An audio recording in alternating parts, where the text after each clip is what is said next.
Bonjour André. Bonjour. Vous êtes président de l'association Aviso. Qu'est-ce que c'est Aviso? Aviso, c'est une association qu'on a créée avec toute une série de bénévoles qui sont tous spécialisés, qui ont en tout cas une connaissance dans le domaine des dérives sectaires, par leur profession, par leur passé professionnel, et qui ont décidé de se mettre au service d'une cause, c'est celle de l'accueil, de l'écoute et du suivi des victimes et des familles de victimes qui, à un moment donné, se retrouvent confrontées à des dérives sectaires. Donc c'est une association qui est née officiellement sous forme d'ASBL il y a maintenant plus de 10 ans et qui a fait suite à tout un travail. Je veux dire que ce n'est pas une association qui est née par hasard.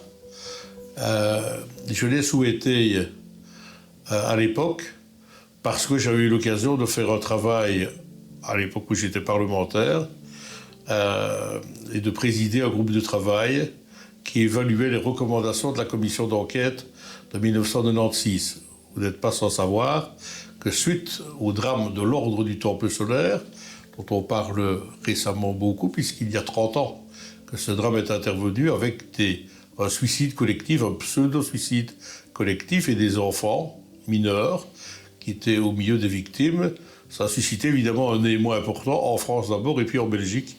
Il y a eu une commission d'enquête qui a émis un certain nombre de recommandations et il a été question 10 ans plus tard d'évaluer ce qui avait été mis en place. Est-ce que les pouvoirs publics faisaient bien leur job en matière de protection des populations à l'égard de ce phénomène.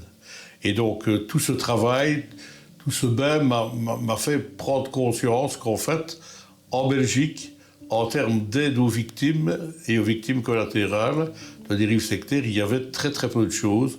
Et je crois d'ailleurs devoir dire aujourd'hui que dans le paysage associatif qui milite dans ce domaine, je pense qu'Aviso reste encore peut-être le seul actif sur le territoire belge.